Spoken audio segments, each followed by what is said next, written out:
Dear friends, ladies and gentlemen, what a memorable day we have lived now, with the Albanian eagle soaring above us, watching down at the earthlings going about our futile strife.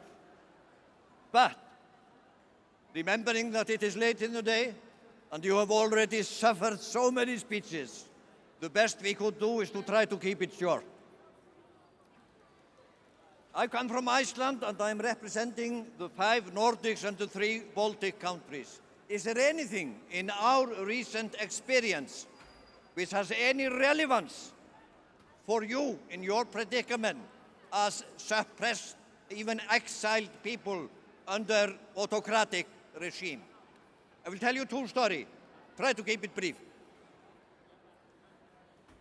If there is any single individual in the world in our time who impersonifies the concept of freedom, it is a man called Nelson Mandela. Remember him?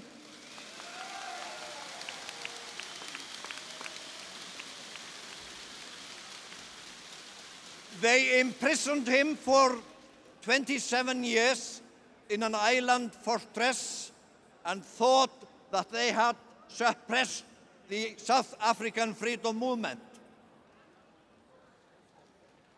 And they had everything on their side. The apartheid regime had the wealth and the power and the military and the secret service and the torture chambers to carry on their dehumanizing and despicable policy of apartheid. But they lost.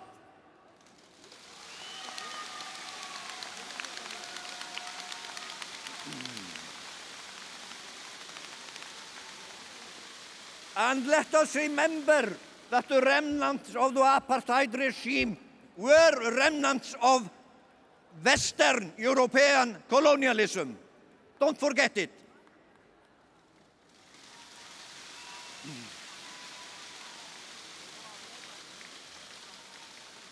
When Nelson Mandela was released from prison, the first trip he took abroad was to Stockholm for a meeting with the 5 of us, the Nordic foreign ministers. He came to say thank you, and it is the most firm and respectable thank you greeting I have ever had from a great man, because that is what he was. During our discussion, he said, what is important is not so much the evil works of the evil-minded. More important is the silence and passivity of the good-minded. I am here, he said, to thank you, because when we were utterly in the dark, alone, isolated and hopeless, the Nordic countries secretly, quietly, but persistently supported our case when the leaders of the Western countries called me a communist terrorist.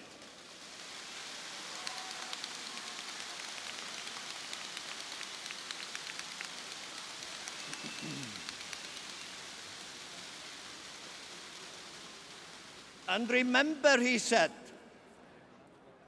any repressive regime can survive as long as he can instill fear into those who are suppressed. But when we have ourselves conquered the fear inside, we are on our way to win. And that is what happened in South Africa.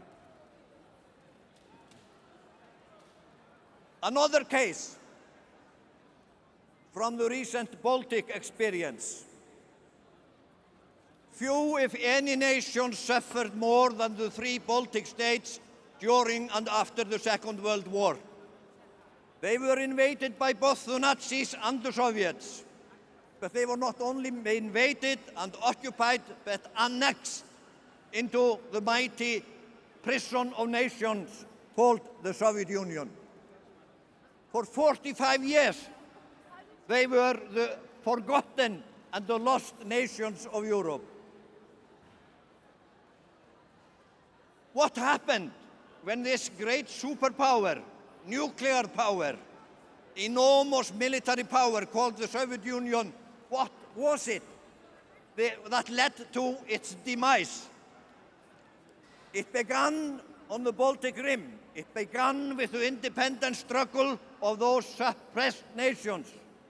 Because at that time, the Soviet Union itself had become so weak, economically stagnant, politically dysfunctional, and morally corrupt, that when the small nations rose up, it turned out that the elite didn't even have longer the taste to apply military violence. And the repressive governments, when they do not have the taste for violence, that is the beginning of their end. But when the Baltic states appealed to the leaders of the West to support them, to recognize them, they were in for a rather rude shock, because they were told by the leaders of the West, sorry, there are so many interests at stake in our partnership with the Soviet Union, you have to wait, stay away, settle for a compromise, don't insist, ask for home rule, settle for a compromise with your oppressors. At that time, it became necessary for the smaller democracies of Europe to fill the political vacuum of leadership and to stand by those small nations so that they would not be sacrificed in the big power game about other things. So there are two things to remember from those two tales. One, when the suppressed are isolated, it does matter to give them moral support and solidarity.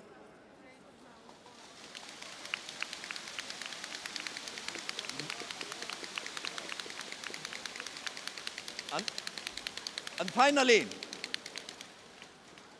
even if we would not have heard any word spoken today, except the magnificent speech by Maryam Rajavi today, because her speech was focused, it was serious, it was honest, it was truthful, and it was something that we have to draw conclusions from.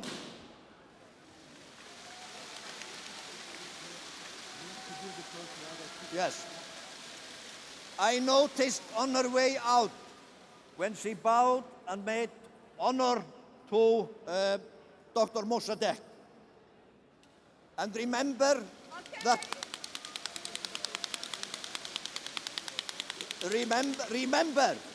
the deposal of Mossadegh was the beginning of a terrible story with us today. Remember that.